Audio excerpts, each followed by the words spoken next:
વિદ્યાર્થી મિત્રો, ધોરણ 12 ગણિત પ્રકરણ 1.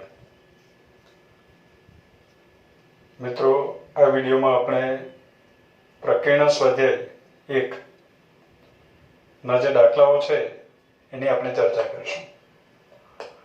તો શરૂ કરીએ પ્રકીર્ણ સ્વાધ્યાય 1 થી. પ્રકીર્ણ સ્વાધ્યાય 1 માં પહેલો પ્રશ્ન આપણને આપ્યો f from r to r fx = 10x + 7 દ્વારા વ્યાખ્યાયિત છે એવું વિધેય g from r to r શોધો કે જેથી GOF = FOG = IR.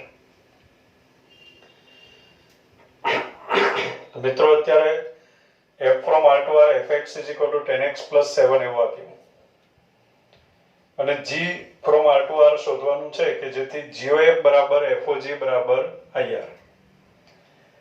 તો આ જે ગણ છે એને આપણે a સમજીએ અને આને b સમજીએ. તો f from a to b છે, g from b to a આપણે શોધવાનું છે કે જેથી GOF = IA થાય. અત્યારે a પણ r છે અને b પણ r છે. GOF = IA થાય અને FOG = IB થાય. મિત્રો, એવી ડેફિનેશન આપણે પ્રતિવિધેયમાં આ ડેફિનેશનની વાત કરી છે કે f from a to b નું પ્રતિવિધેય g from b to a મળે કે જેથી GOF = IA થાય અને FOG = IB થાય. તો અત્યારે GOF = IA FOG = IB થાય તેવું વિધેય g શોધવાનું છે. એનો મીનિંગ એવો થયો કે g જે છે એ વિધેય f નું પ્રતિવિધેય છે. એટલે આપણે વિધેય f નું પ્રતિવિધેય શોધવાનું છે. તો અહીંયા આપણે લખી દઈએ કે અહીં g from r to r કે જેથી GOF = FOG = IR થાય છે માટે g = f ઇન્વર્સ. g પોતે f ઇન્વર્સ છે. g એ f નું પ્રતિવિધેય છે. હવે f નું પ્રતિવિધેય આપણે શોધવાનું છે. તો f નું પ્રતિવિધેય શોધવા માટે આપણે લખીએ છીએ f નું પ્રતિવિધેય g from a b to a. તો અત્યારે r to r જ થયું. હવે ઇમેજનું સૂત્ર મેળવો. તો અત્યારે ઇમેજનું સૂત્ર મેળવવાનું કે જેથી એટલે કે g of x નું આપણે સૂત્ર મેળવવાનું. તો g of x એટલે જ f ઇન્વર્સ x આપણે મેળવવાનું છે. હવે મિત્રો, f ઇન્વર્સ x મેળવવા માટે પ્રતિવિધેયની ના દ્વારા મળતી ઇમેજનું સૂત્ર મેળવવું હોય તો આપણે એમ બોલીએ છીએ કે જો fx ને y કહેવામાં આવે, જો fx = y તો x = f inverse y. fx ને જો y કહેવામાં આવે તો x ને f ઇન્વર્સ y કહેવાય. તો અત્યારે fx ને આપણે y કહી દઈએ. fx = y. fx એટલે જ 10x + 7 = y. implies x ને કરતા બનાવીએ એટલે x = y - 7/10. તો મિત્રો, આપણને ખ્યાલ આવે છે કે GOF = FOG = IR થાય એવું વિધેય g એટલે જ f ઇન્વર્સ. અને f ઇન્વર્સ ની ઇમેજનું સૂત્ર મેળવવું હોય તો આપણે ધારી લઈએ છીએ, ધારો કે fx = y. fx = y એટલે 10x + 7 = y. તો x બરાબર મળ્યું y - 7/10.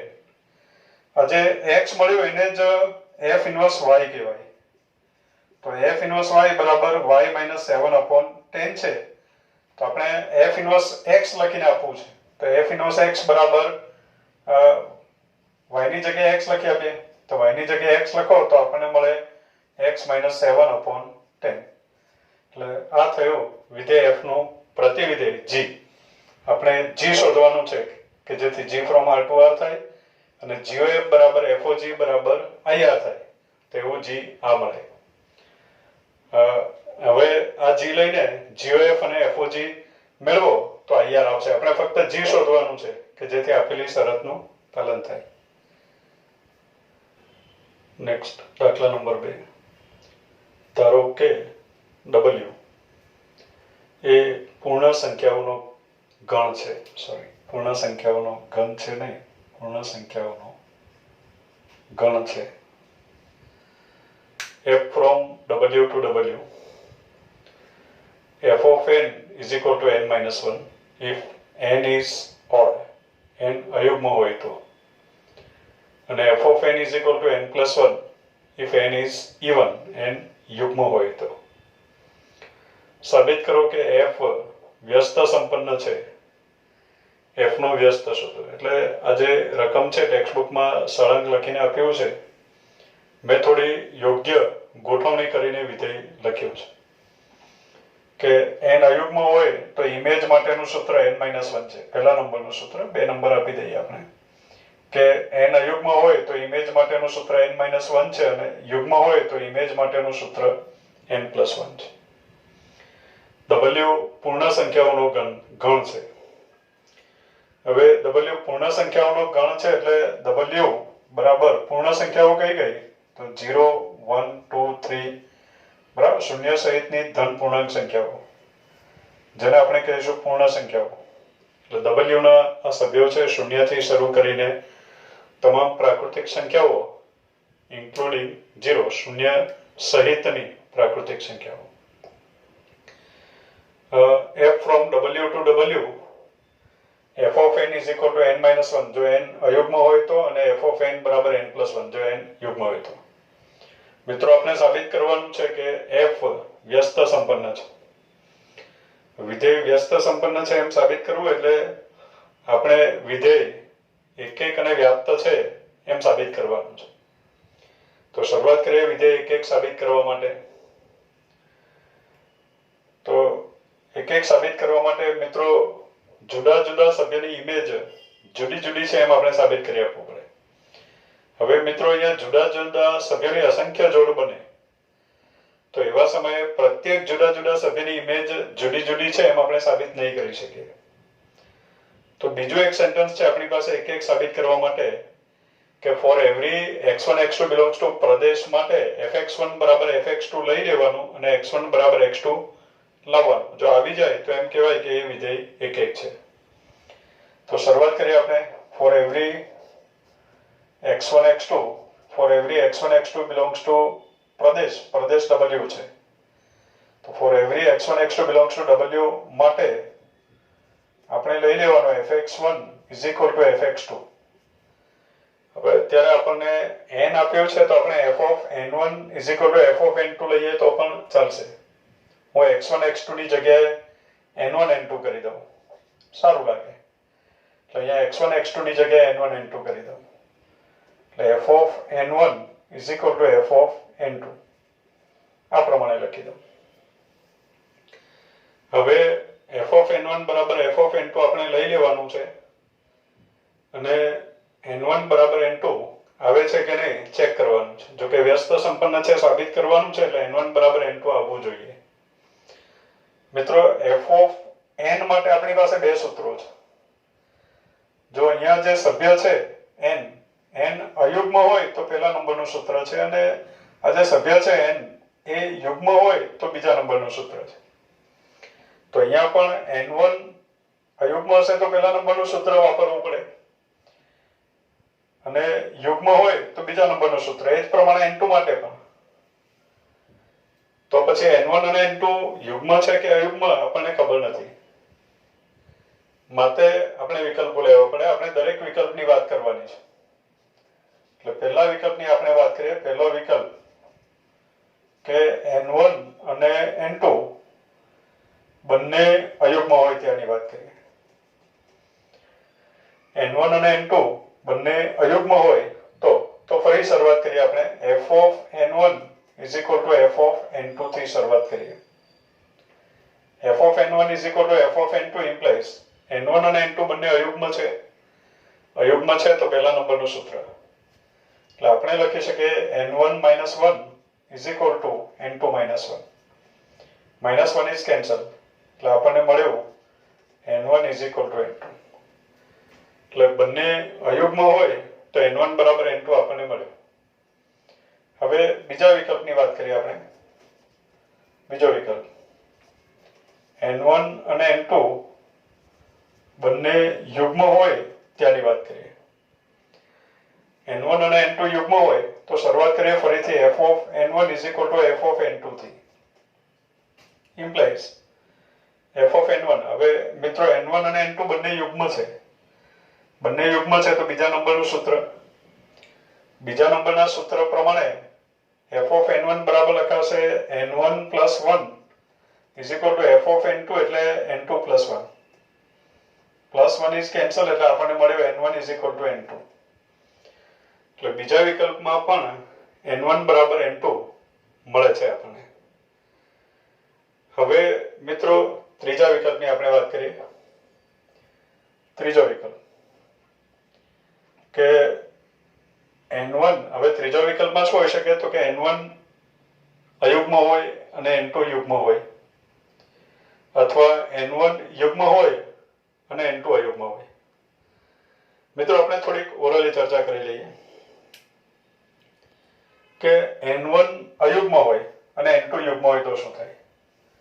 તો n1 અયુગ્મ છે તો અયુગ્મ સંખ્યા ઉપર જ્યારે f એપ્લાય કરીએ ત્યારે એમાંથી એક બાદ થઈ જાય છે અને અયુગ્મ સંખ્યામાંથી એક બાદ કરશો એટલે આપણને યુગ્મ સંખ્યા મળશે.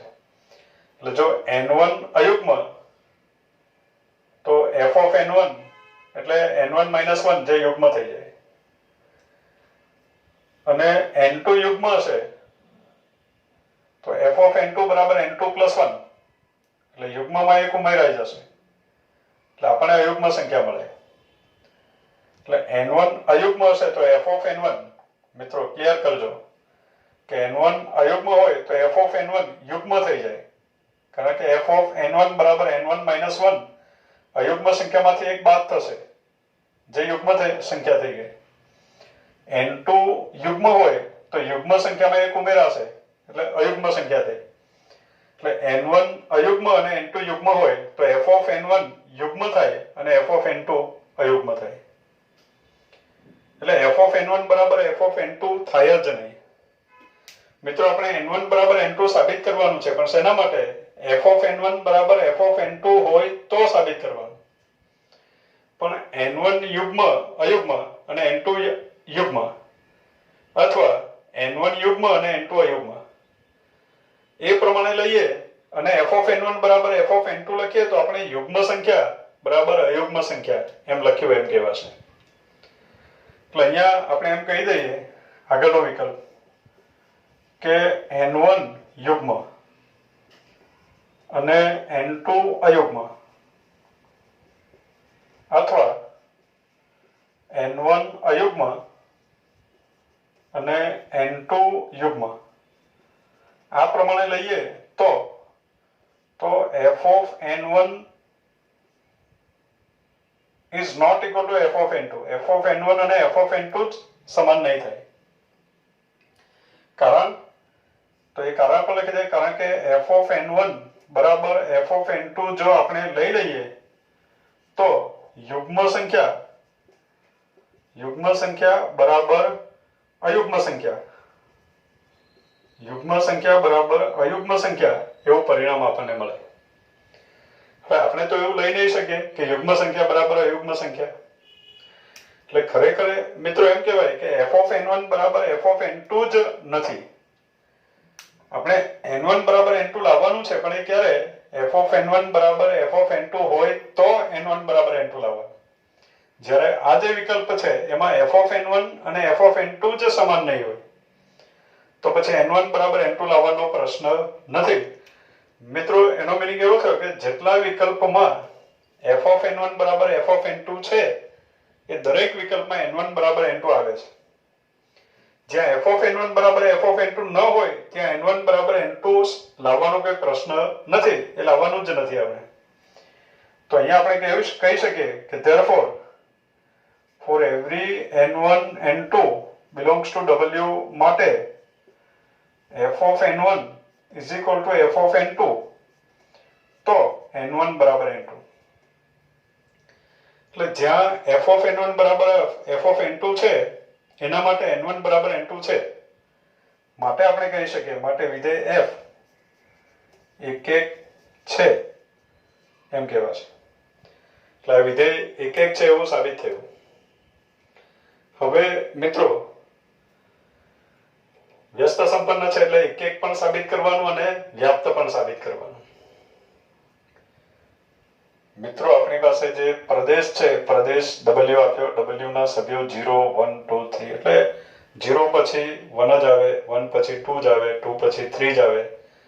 એટલે આપણે થોડાક સભ્યોની ઇમેજ મેળવી લઈએ. પ્રદેશ R હોય તો આપણે R ના સભ્યોની ઇમેજ નહીં મેળવી શકીએ વારાફરતી. અહીંયા 0 પછી 1 જ છે આપણને ખબર છે. જ્યારે R ના સભ્ય હોય તો 0 પછી કયો સભ્ય લઈશું એ ચોક્કસ નથી. તો અત્યારે આ પ્રમાણે પ્રદેશ છે તો આપણે થોડાક સભ્યોની ઇમેજ મેળવીએ અને પછી વિસ્તાર લખી દઈએ.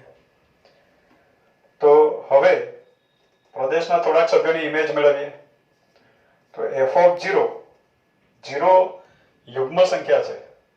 યુગ્મ છે તો આપણે લખવું પડે 0 + 1. બીજા નંબરનું સૂત્ર 0 + 1 is 1. f of 1 અયુગ્મ છે તો પહેલા નંબરનું સૂત્ર 1 - 1 0. f of 2 યુગ્મ છે તો 2 + 1 is 3. f of 3 અયુગ્મ છે તો 3 - 1 is 2.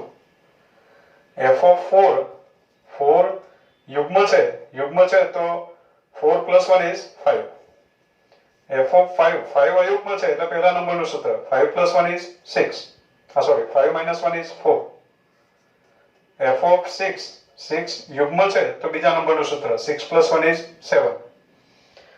એટલે મિત્રો આપણને આ પ્રમાણે મળે છે ઇમેજ વાંચો છું ફક્ત 0 1 2 3 0 1 2 3 4 5. અહીંયા આવશે 6 7. આગળની ઇમેજ આપણે મેળવી નથી પણ એ આવશે.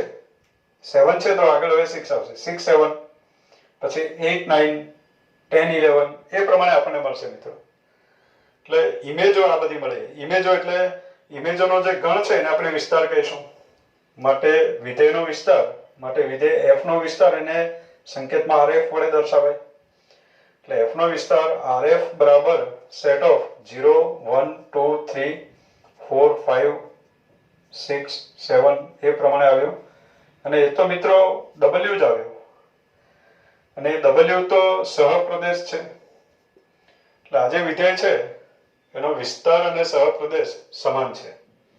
માટે આપણે કહી શકીએ કે વિધેય f વ્યાપ્ત વિધેય છે. અત્યારે આ જે વિધેય છે એ એક પણ છે અને વ્યાપ્ત વિધેય પણ છે.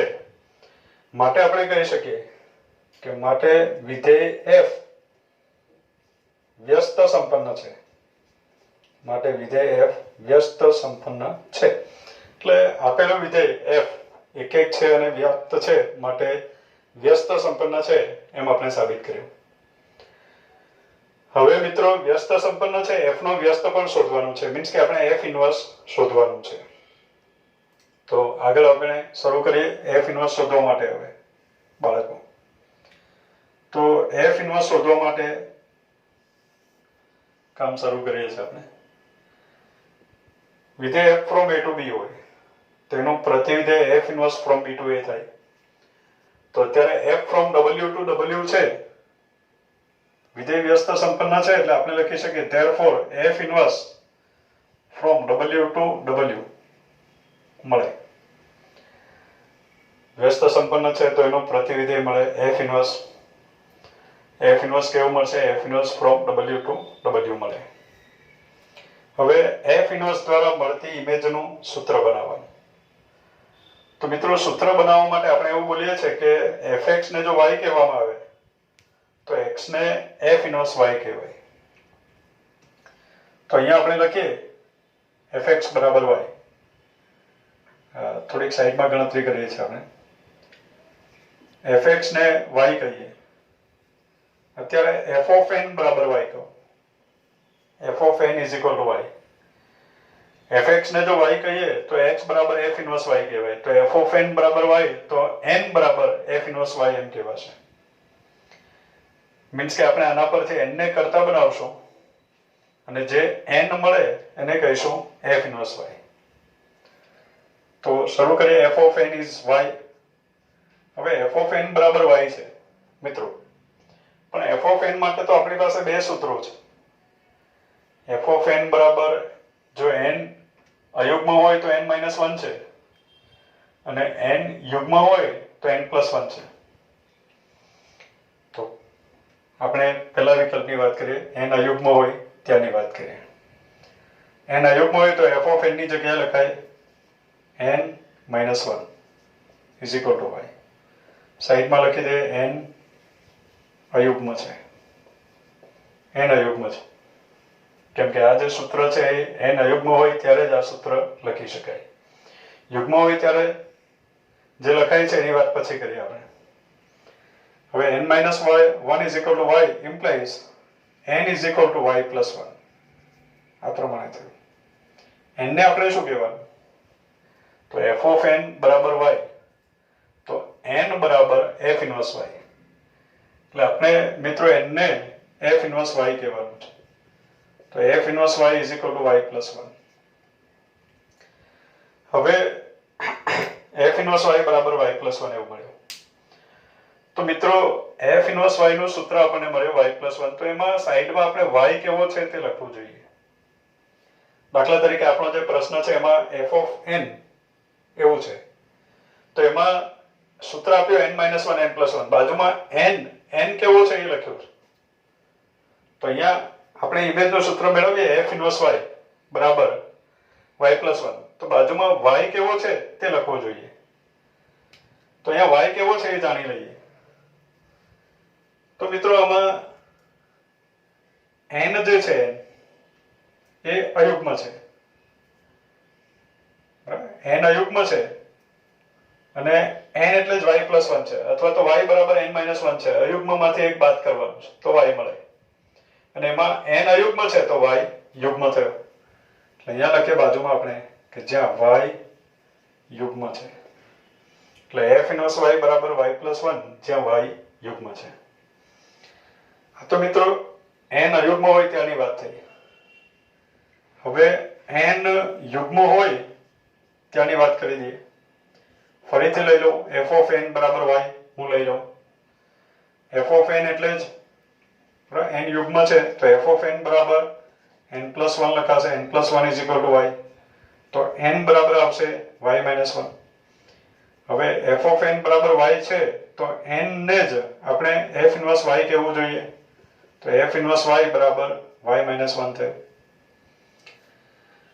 હવે f inverse y બરાબર y - 1 છે, તો મિત્રો આપણે બાજુમાં y કેવો છે એ લખવું જોઈએ. હવે આમાં n યુગ્મ છે અને y યુગ્મ સંખ્યામાં એક ઉમેરવાથી બન્યો, એટલે y અયુગ્મ છે. તો અહીંયા બાજુમાં લખીએ આપણે y અયુગ્મ છે.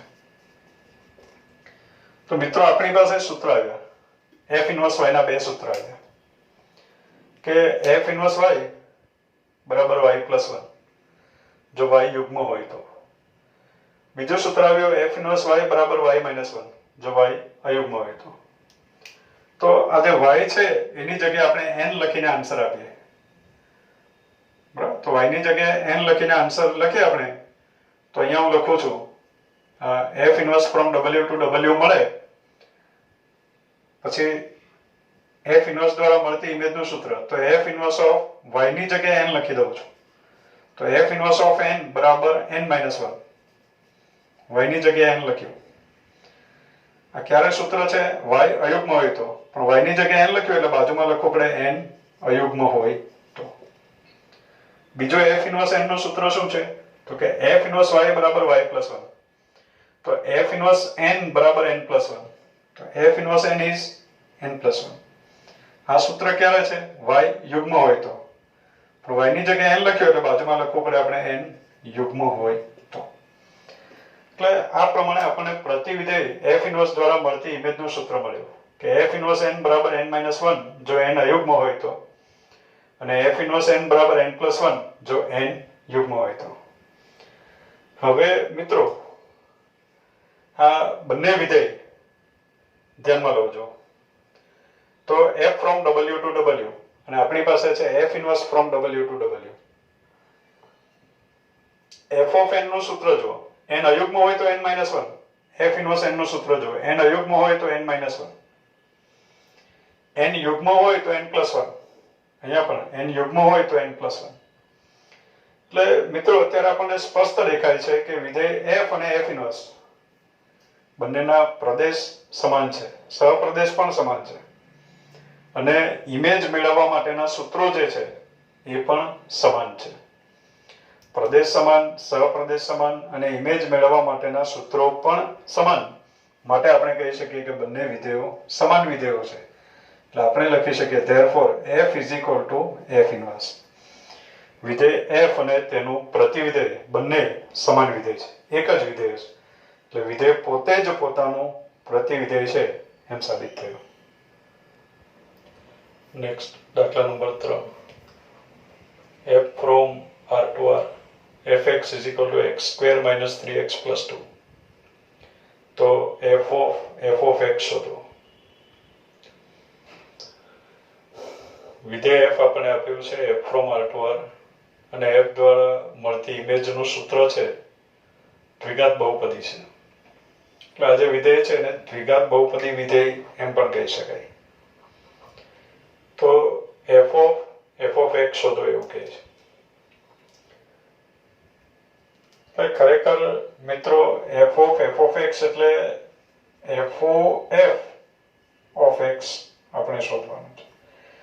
ખરેખર પ્રશ્ન આમ પણ હોઈ શકે કે FOF શોધો, FOF શોધો એવું પણ હોઈ શકે.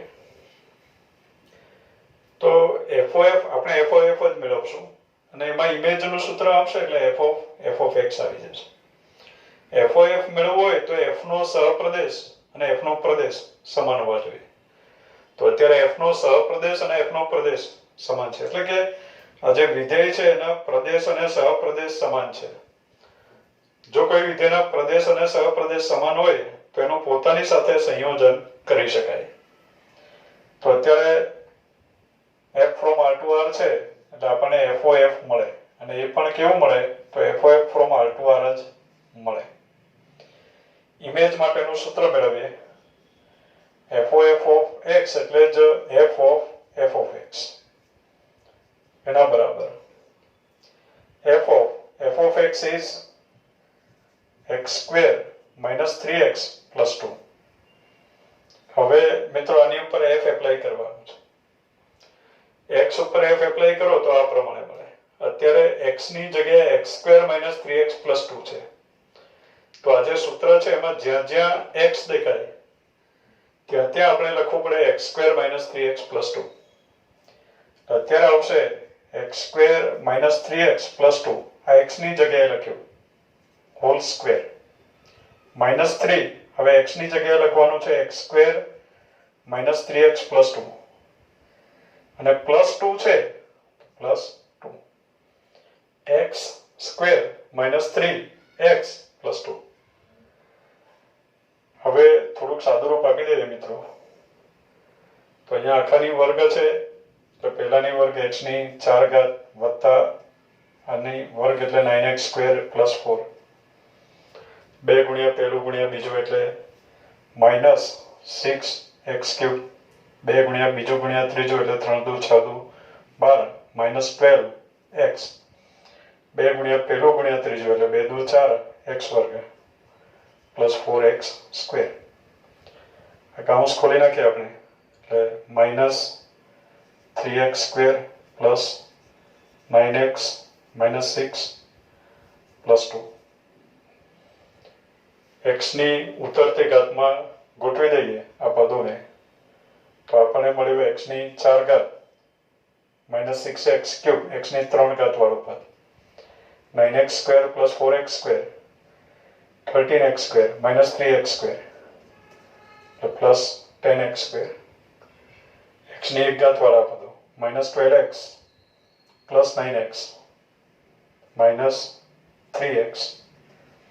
હવે x ની 0 ઘાત વાળા પદો એટલે કે અચળ પદો 4 plus 2 6 6 minus 6 is 0. એટલે આ થયો FOF of x આપણને આ પ્રમાણે મળ્યો. નેક્સ્ટ દાખલા નંબર 4.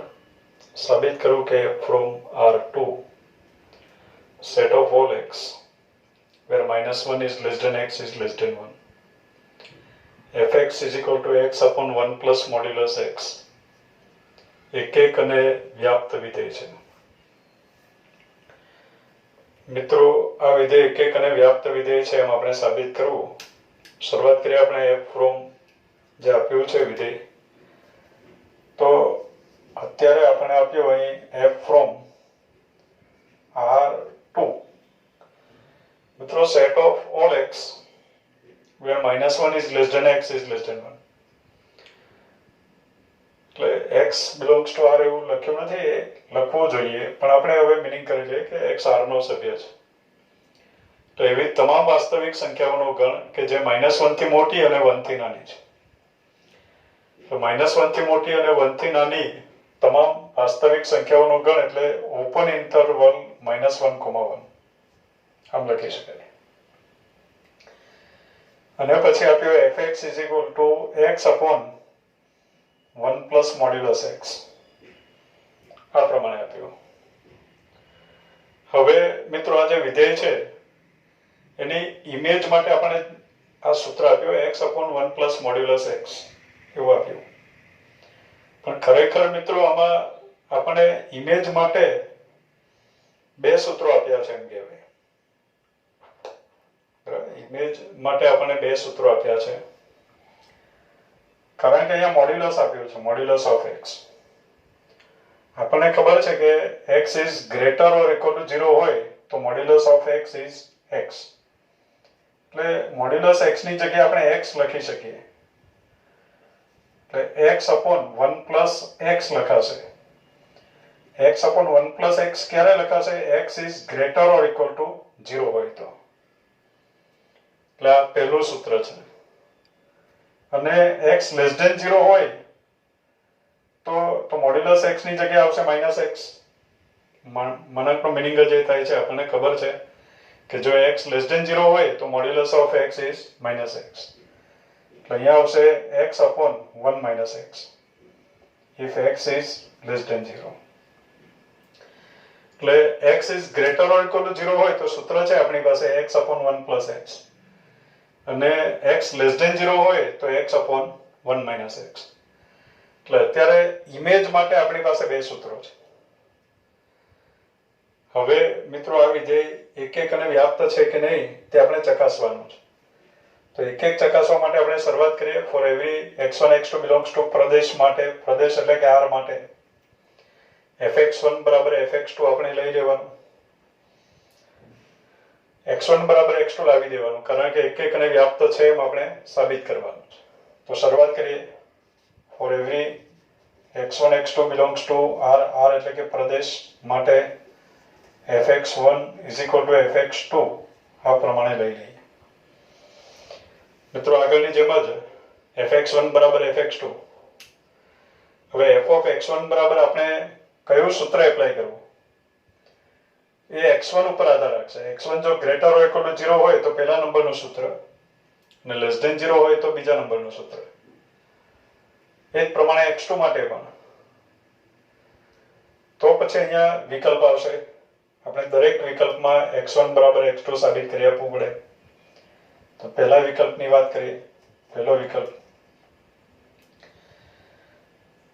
પહેલા વિકલ્પમાં આપણે લઈએ x1 is greater or equal to 0 છે અને x2 પણ greater or equal to 0 છે. બંને greater or equal to 0 છે.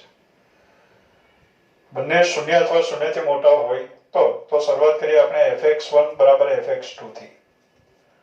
implies f of x1 અને x2 બંને 0 અથવા 0 થી મોટા છે તો f of x1 is x1 upon 1 plus x1, f of x2 is x2 upon 1 plus x2 આ પ્રમાણે થયું. implies ગુણાકાર કરીએ આપણે x1 into 1 plus x2 એટલે કે x1 plus x1 x2 બરાબર આ ગુણાકાર કરો એટલે x2 plus x1 x2. x1 x2 is cancel. એટલે આપણને મળ્યો x1 બરાબર x2. એટલે પહેલા વિકલ્પમાં સાબિત થઈ ગયું કે x1 બરાબર x2 છે. બીજા વિકલ્પની વાત કરીએ કે x1 પણ લેસ ધેન 0 છે અને x2 પણ લેસ ધેન 0. બંને લેસ ધેન 0 છે. હવે બંને લેસ ધેન 0 હોય તો શું થાય? તો x1 less than 0, x2 less than 0 implies fx1 is equal to fx2. તો fx1 બરાબર fx2 હોય તો શું થાય? તો x1 અને x2 બંને લેસ ધેન 0 છે એટલે બીજા નંબરનું સૂત્ર એપ્લાય કરવું પડે. તો fx1 બરાબર લખાશે x1 upon 1 minus x1, fx2 બરાબર લખાશે x2 upon 1 minus x2. implies ગુણાકાર કરીએ એટલે આપણને મળ્યું x1 minus x1 x2 is equal to x2 minus x1 x2. x1 x2 is cancel. x1 બરાબર x2 મળી ગયો. એટલે બીજા વિકલ્પમાં પણ x1 બરાબર x2 આપણને મળ્યો. હવે મિત્રો આગળ વધીએ આપણે આગળના વિકલ્પની વાત કરીએ કે x1 is greater or equal to 0 હોય અને x2 less than 0 હોય અથવા x1 less than 0 હોય અને x2 greater or equal to 0 હોય.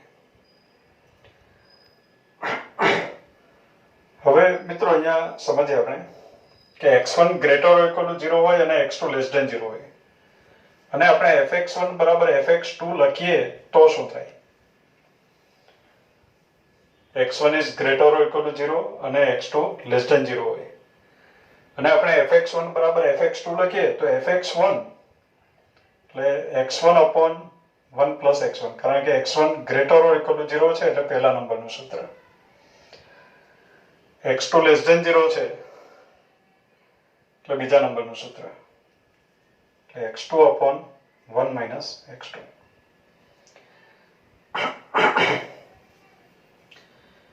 તો મિત્રો અહીંયા વાત ના સમજો તો અહીંયા ડાયરેક્ટ આમ સમજી લઈએ તો પણ ચાલશે કે 1 plus modulus of x is positive. 1 plus modulus x હંમેશા પોઝિટિવ હોય, શૂન્ય અથવા શૂન્યથી મોટો. એમાં 1 ઉમેરશું એટલે શૂન્યથી મોટો નંબર જ મળે. એટલે 1 plus modulus x is always positive. તો આ જે આખો નંબર જે છે એ શેની ઉપર આધાર રાખે? x ઉપર. જો x પોઝિટિવ તો પરિણામ પોઝિટિવ અને x નેગેટિવ તો આખું પરિણામ નેગેટિવ. તો x1 is greater or equal to 0 અહીંયા આ હું કાઢી નાખું છું. આપણે લોજિકલી નક્કી કરી લીધું છે કે fx1 બરાબર fx2 લઈએ તો x1 જો ધન સંખ્યા લઈએ, છેદ તો ધન જ છે, અંશ પોઝિટિવ અથવા શૂન્ય તો આન્સર પણ પોઝિટિવ અથવા શૂન્ય અને અંશ નેગેટિવ તો આખો આન્સર નેગેટિવ.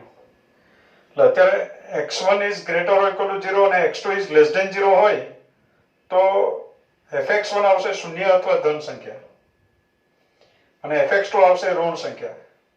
તો અહીંયા આપણે લખીએ શૂન્ય અથવા ધન સંખ્યા બરાબર fx2 એટલે ઋણ સંખ્યા. આવું પરિણામ મળે આપણને. એ જ પ્રમાણે x1 less than 0 લો અને x2 is greater or equal to 0 લો તો ઋણ સંખ્યા બરાબર શૂન્ય અથવા ધન સંખ્યા. એટલે બંને વિકલ્પમાં fx1 બરાબર fx2 જ નથી. એટલે આપણે લખી દઈશું અહીંયા કે આ બંને વિકલ્પ માટે શું થાય છે તો કે fx1 is not equal to fx2. કારણ નીચે પાછું દર્શાવી દઉં. કારણ કે fx1 બરાબર fx2 જો લેવામાં આવે તો શૂન્ય અથવા ધન સંખ્યા બરાબર ઋણ સંખ્યા, શૂન્ય અથવા ધન સંખ્યા બરાબર ઋણ સંખ્યા એવું પરિણામ લઈ લીધું એમ કહેવાય. એટલે fx1 બરાબર fx2 જો લેવામાં આવે તો આ ખોટું પરિણામ આપણે લઈ લીધું કહેવાય. મીન્સ કે fx1 બરાબર fx2 જ નથી. હવે જેટલા વિકલ્પમાં fx1 બરાબર fx2 છે એ દરેક વિકલ્પમાં x1 બરાબર x2 આવી ગયું. જે વિકલ્પમાં fx1 બરાબર fx2 જ નથી ત્યાં x1 બરાબર x2 આવે છે કે નહીં તે ચેક કરવાનું નથી. એટલે આપણે લખી દઈએ therefore for every x1 x2 belongs to Pradesh R માટે fx1 is equal to fx2 fx1 બરાબર fx2 હોય તો x1 બરાબર x2 થાય છે માટે વિધેય f એક એક છે એટલે આ જે વિધેય છે એ એક એક છે એવું સાબિત થઈ ગયું. હવે મિત્રો આ વિધેય વ્યાપ્ત છે એમ પણ સાબિત કરવાનું છે. આપણે લખી દીધું છે અંદર fx1 is equal to fx2 હોય તો શું પરિણામ મળે એની ચર્ચા આપણે કરી દીધી છે. અંદર લખ્યું fx1 બરાબર fx2 હોય તો શૂન્ય અથવા ધન સંખ્યા બરાબર ઋણ સંખ્યા એવું પરિણામ આપણે લઈ લીધું એમ કહેવાય. હવે મિત્રો વિધેય f વ્યાપ્ત છે એમ આપણે સાબિત કરવું. વ્યાપ્ત સાબિત કરવા માટે આપણી પાસે બે રસ્તા. એક તો વિસ્તાર શોધવો પડે. વિસ્તાર અને સહપ્રદેશ, વિસ્તાર ગણ અને સહપ્રદેશ ગણ સમાન હોય તો એમ કહેવાય કે વિધેય વ્યાપ્ત વિધેય છે. અથવા તો પછી આપણી પાસે એક સેન્ટેન્સ છે કે for every y belongs to સહપ્રદેશ માટે x બિલોંગ્સ ટુ પ્રદેશ મળે કે જેથી fx બરાબર y થાય તો વિધેય f વ્યાપ્ત વિધેય છે એમ કહેવાય. તો આપણે શરૂઆત કરીએ for every y belongs to સહપ્રદેશ માટે. અહીંયા નાનું એક ટાઇટલ આપી દઈએ આપણે વ્યાપ્ત વિધેય સાબિત કરવા માટે, વ્યાપ્ત માટે. For every y belongs to સહપ્રદેશ લખીએ આપણે for every y belongs to સહપ્રદેશ છે open interval -1, y belongs to સહપ્રદેશ માટે x બિલોંગ્સ ટુ પ્રદેશ મળે કે જેથી fx બરાબર y થાય. એટલે આપણું કામ છે x શોધવાનું. x મળી જાય પછી આપણે કહીશું કે x મળે કે જેથી fx બરાબર y થાય. તો આપણું કામ x શોધવાનું છે તો એના માટે x શોધવા માટે એવો x શોધવો છે કે જેથી fx બરાબર y થાય. fx બરાબર y થાય તેવા x આપણે શોધવા છે. તો એના માટે આપણે fx બરાબર y લઈ લેવું પડે. હવે મિત્રો fx બરાબર y આપણે લઈ લીધું તો fx માટે તો આપણી પાસે બે સૂત્રો. x is greater or equal to 0 હોય તો પહેલા નંબરનું સૂત્ર અને x less than 0 હોય તો બીજા નંબરનું સૂત્ર. તો અત્યારે આપણે એમ સમજી લઈએ કે અહીંયા જે x છે એ શૂન્ય અથવા શૂન્યથી મોટો છે. આપણે બંને સૂત્ર પરથી મેળવશું. તો x શૂન્ય અથવા શૂન્યથી મોટો હોય તો આપણે લખી શકીએ x upon 1 plus x is equal to y. સાઈડમાં લખી દઈએ આપણે x is greater or equal to 0. શૂન્ય અથવા શૂન્યથી મોટા x માટે છે. fx બરાબર y થાય તેવો x આપણે શોધવાનું છે. તો x શોધવા માટે ગુણાકાર કરીએ આપણે x is equal to y plus xy. x ને કરતા બનાવવું છે એટલે x વાળા પદો ભેગા કરીએ એટલે આપણને મળ્યું x minus xy is equal to y. x is common 1 minus y is equal to y. એટલે આપણને મળ્યું x is equal to y upon 1 minus y. આ પ્રમાણે x આપણને મળ્યો y upon 1 minus y. મિત્રો આપણે આગળ વાત કરી છે કે આ x જે છે એ તો કાયમ મળશે જ. પણ અહીંયા આપણે બે બાબતો ચેક કરવાની હોય કે આ જે x મળ્યો એ અસ્તિત્વ ધરાવે છે કે નહીં, આનું અસ્તિત્વ છે કે નહીં. અને અસ્તિત્વ ધરાવે તો એ પ્રદેશનો સભ્ય છે કે નહીં એ આપણે ચકાસવાનું છે. તો અત્યારે આનું અસ્તિત્વ છે કે નહીં તો એ અસ્તિત્વ ક્યારે ના હોય તો કે 1 minus y 0 થાય તો 1 minus y 0 થાય તો એનું અસ્તિત્વ નથી. મીન્સ કે y બરાબર 1 હોય તો પણ y બરાબર 1 જ નથી. -1 અને 1 વચ્ચેની બધી વાસ્તવિક સંખ્યા છે પણ y બરાબર 1 નથી. એટલે આનું અસ્તિત્વ છે કારણ કે આમાં જે y છે એ 1 નથી એટલે આનું અસ્તિત્વ છે. અને x ક્યાં મળવો જોઈએ તો કે પ્રદેશમાં, અને પ્રદેશ આપ્યો છે r એટલે આ r નો સભ્ય તો છે જ 100%. પણ આ કયા y માટે x મળ્યો આપણને તો કે આમાં જે x છે એ ગ્રેટર ઓર ઇક્વલ ટુ 0 છે. આ તો ધન સંખ્યા છે અને x is greater or equal to 0 એટલે y પોતે પણ greater or equal to 0 છે. એટલે greater or equal to 0 y માટે જ x મળ્યો, એટલે આપણે અહીંયા લખી દઈશું x બરાબર y upon 1 minus y મળ્યો, પણ એ કયા y માટે મળ્યો? તો y શૂન્ય અથવા શૂન્યથી મોટો હોય એવા y માટે જ મળ્યો. એટલે અહીંયા જે y છે એ કોનો સભ્ય છે? તો કે શૂન્ય અથવા શૂન્યથી મોટો, પણ y પહેલેથી જ -1 અને 1 ની વચ્ચે છે. મિત્રો આ ક્લિયર કરજો. y પહેલેથી જ -1 અને 1 ની વચ્ચે છે, અને આ કયા y માટે x મળ્યો? તો કે શૂન્ય અથવા શૂન્યથી મોટા y માટે. મીન્સ કે હવે y ક્યાં આવી ગયો? શૂન્ય અને 1 ની વચ્ચે.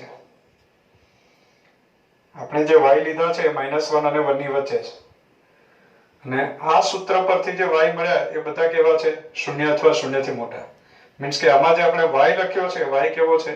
શૂન્ય અથવા શૂન્યથી મોટો અને 1 થી નાનો. એટલે શૂન્ય અથવા શૂન્યથી મોટો અને 1 થી નાના તમામ y માટે આપણને x મળ્યા. બીજા સૂત્રની વાત કરીએ. આ એક જ વિકલ્પ થયો મિત્રો, fx બરાબર y, એમાં x is greater or equal to 0 લઈને ગણ્યું. હવે x is less than 0 હોય ત્યાંની વાત કરીએ. તો x is less than 0 હોય તો શું થાય? તો x is less than 0 હોય તો બીજા નંબરનું સૂત્ર fx બરાબર y આપણે લઈ લઈએ. બીજા નંબરનું સૂત્રમાં x upon 1 minus x is equal to y. Implies x is equal to y minus xy. આપણે x ને કરતા બનાવવું છે એટલે x plus xy is equal to y. x ને કોમન લઈએ 1 plus y, એટલે x બરાબર y upon 1 plus y આવે. આ x વ્યાખ્યાયિત થવો જોઈએ. આ x અવ્યાખ્યાયિત ક્યારે થશે? યસ, y plus 1 0 હોય તો. y plus 1 0 ક્યારે થશે? y minus 1 હોય તો. પણ y બરાબર -1 નથી, એટલે અહીંયા જે y છે એ -1 નથી. મીન્સ કે આ વ્યાખ્યાયિત છે. બીજી વસ્તુ, આ y કેવો છે એ પણ આપણે લખીએ. તો x બરાબર આપણને y upon 1 plus y મળ્યો, એમાં આ y કેવો છે? તો 1 minus x આ પોઝિટિવ છે, x નેગેટિવ છે એટલા માટે. x ઋણ છે, એની આગળ માઇનસ છે એટલે ધન સંખ્યા થઈ ગઈ, એટલે 1 minus x તો પોઝિટિવ જ છે, કારણ કે આ 1 plus મોડ્યુલસ x પરથી બનેલો છે, એટલે આ તો ધન સંખ્યા જ છે. x ઋણ છે એટલે y પોતે પણ ઋણ થઈ ગયો. હવે y પહેલેથી જ -1 અને 1 ની વચ્ચે છે, અને બીજી વાત થઈ, અહીંયા જે y છે એ y નેગેટિવ પણ છે. y -1 અને 1 ની વચ્ચે છે અને y નેગેટિવ છે. તો y ક્યાં છે? -1 અને 0 ની વચ્ચે છે. તો સાઈડમાં હું લખી દઉં કે જ્યાં y belongs to open interval -1, 0. તો મિત્રો અહીંયા સમજો, હવે અગત્યનું છે કે આપણે -1 અને 1, -1 નો સમાવેશ નથી કરવાનો, 1 નો પણ સમાવેશ નથી કરવાનો. આ તમામ y માટે x મેળવવા છે. તમામ y માટે x મેળવવા છે. જો આ સહપ્રદેશ છે, સહપ્રદેશના પ્રત્યેક સભ્ય માટે પ્રદેશનો સભ્ય મેળવવાનો છે. મીન્સ કે -1 અને 1 વચ્ચેના તમામ y માટે પ્રદેશનો x મેળવવાનો છે. તો 0 અને 1 વચ્ચેના y માટે, 0 અને 1 વચ્ચેના જે y છે એના માટે x આ સૂત્ર પરથી મળે છે, અને -1 અને 0 વચ્ચેના જે y છે એના માટે x બીજા સૂત્ર પરથી મળે છે. તો -1 અને 1 વચ્ચેના તમામ y માટેનો x આપણે શોધી આપ્યો. તો એ પ્રમાણે આપણે લખાણ કરીએ કે -1 to 1 માટેના તમામ y માટે x શોધવો છે. તો શરૂઆત કરીએ આપણે કે close open interval y belongs to close open interval 0 to 1 માટે x બરાબર શું મળ્યું? તો x બરાબર y upon 1 minus y મળે, કે જેથી fx બરાબર y થાય. આ તો 0 અને 1 વચ્ચેના y માટે જ x મેળવ્યો. તો -1 અને 0 વચ્ચેના y માટે તો પાછું લખીએ y બરાબર -1 to 0 માટે x બરાબર એના માટે x બરાબર શું મળ્યું તો y upon 1 plus y મળે કે જેથી fx બરાબર y થાય. સહપ્રદેશ છે -1 to 1 એટલે -1 અને 1 વચ્ચેના તમામ y માટે આપણે x શોધી આપવાનું છે. તો 0 અને 1 વચ્ચેના y માટે x આ સૂત્ર પરથી મળે, -1 અને 0 વચ્ચેના y માટે x આ સૂત્ર પરથી મળે. માટે આપણે સળંગ હવે કહી શકીએ કે for every y belongs to open interval -1 to 1 માટે x belongs to પ્રદેશ મળે. આ જે x ક્યાં મળે પ્રદેશમાં મળે, r નો સભ્ય છે એ પણ લખી દઈએ, belongs to r મળે કે જેથી fx બરાબર y થાય. માટે એમ કહેવાશે કે વિધેય વ્યાપ્ત વિધેય છે. એટલે જરા કાળજીપૂર્વક લખાણ કરવું એટલે આ પ્રમાણે વિધેય વ્યાપ્ત વિધેય સાબિત થયું. દાખલા તરીકે મિત્રો આમાં સહપ્રદેશમાં -1 to 1 છે, -1 to 1 સહપ્રદેશ. દાખલા તરીકે વનાફ સહપ્રદેશનો સભ્ય વનાફ. તો વનાફ માટે પ્રદેશમાં કોણ છે એ જાણવા માટે y ની જગ્યાએ વનાફ આ સૂત્રમાં મૂકો. એટલે વનાફ upon 1 minus વનાફ એટલે વનાફ upon વનાફ is 1 એટલે x બરાબર 1 છે કે જેના ઉપર f એપ્લાય કરશો તો જવાબ વનાફ આવશે. 1 ઉપર f એપ્લાય કરીએ, f of 1 x ની જગ્યાએ 1 લખો એટલે 1 upon 1 plus modulus of 1 એટલે 1 upon 2 થઈ ગયું, વનાફ આવી ગયો. એટલે ધન સંખ્યા માટે બરાબર સહપ્રદેશમાં ધન સંખ્યા હોય તો એના માટે પ્રદેશમાં કોણ છે એ જાણવું હોય તો આ સૂત્ર લેવું પડે. દાખલા તરીકે -1 અને 0 ની વચ્ચે -1 છે, સહપ્રદેશમાં -1 છે. તો સહપ્રદેશના સભ્ય -1 માટે પ્રદેશમાં કોણ છે તે જાણવું હોય તો આ સૂત્રનો ઉપયોગ કરો. દાખલા તરીકે y ની જગ્યાએ -1 લખીએ તો -1 upon 1 minus 1 1 minus 1 એટલે 1 અંશમાં છે -1 એટલે આન્સર આવ્યો -1. તો -1 આન્સર આવવા માટે x બરાબર -1 લેવું પડે. એટલે આપણે -1 અને 1 વચ્ચેના તમામ સભ્યો માટે સહપ્રદેશમાં -1 અને 1 ની વચ્ચેની તમામ વાસ્તવિક સંખ્યા છે એના માટે પ્રદેશમાં કોણ છે તે શોધી આપ્યું. હવે સહપ્રદેશના દરેક સભ્ય માટે પ્રદેશમાં કોઈક ને કોઈક હોય તો આખો સહપ્રદેશ વિસ્તાર બની જાય. માટે આ વિધેય વ્યાપ્ત થઈ જાય એટલે આ વિધેય વ્યાપ્ત વિધેય છે. એટલે આ જે ભાગ છે મિત્રો વ્યાપ્ત વાળો એ ઘણો જ અગત્યનો છે, પ્રેક્ટિસ કરવી એની. નેક્સ્ટ દાખલા નંબર 5 સાબિત કરો કે f from r to r fx is equal to x cube એક છે.